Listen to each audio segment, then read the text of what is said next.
Here's the equipment we're going to use for our mushroom gravy. We're going to be using a knife to cut a little bit of onion and mushroom. Again, if yours are sliced, great. We're going to be using some measuring cups for different ingredients. We're going to make it in this skillet, which is a great skillet. We're going to be whisking some stuff together, and we're going to be using measuring spoons and a plastic container with a nice tight fitting lid for our cornstarch. And also I'm going to put in a little red wine, just to perk up the flavor.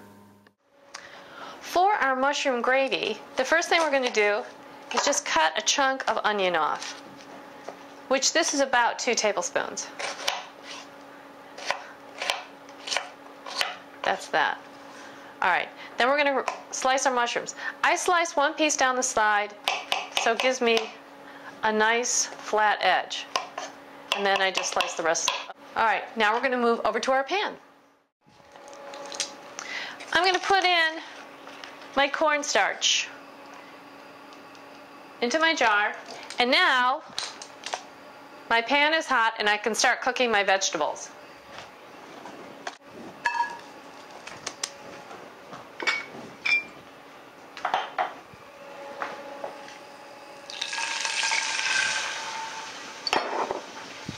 That's a little bit of wine. Now I'm going to put in my mushrooms, and I'm going to put in my liquid aminos. And as you can see, these guys are really cooking and sauteing in that. I'm going to add my milk and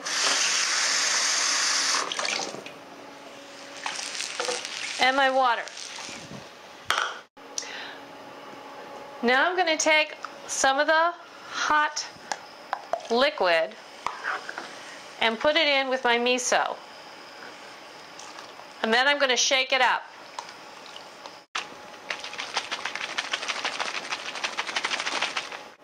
Okay. Now I'm going to pour in my miso, scrape any stuff off the sides. And if you have any miso that didn't get totally combined and mixed with the rest of it, just scrape it off, and the heat will allow it to do that. And you don't want this to burn, so put your heat on very low.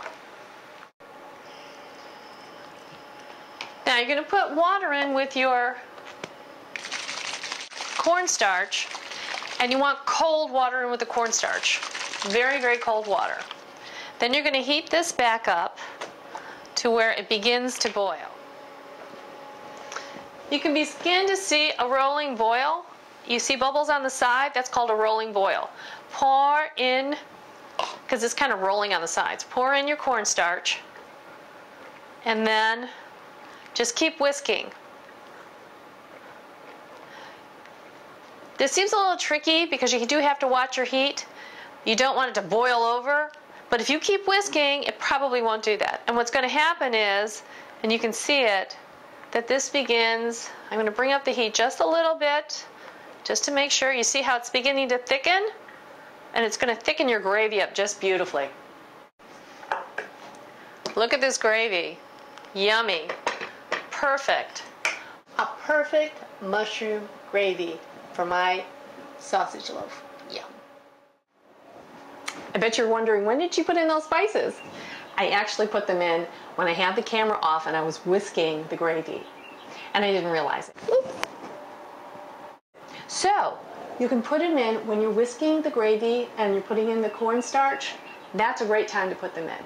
If you totally forgot, you can always just put them in at the very end, kind of swirl it around, and while you're getting your sausage loaf out and whatever your vegetable is and your whole dinner together and you're actually putting it on the plate, these things will talk to each other and they're going to taste just great.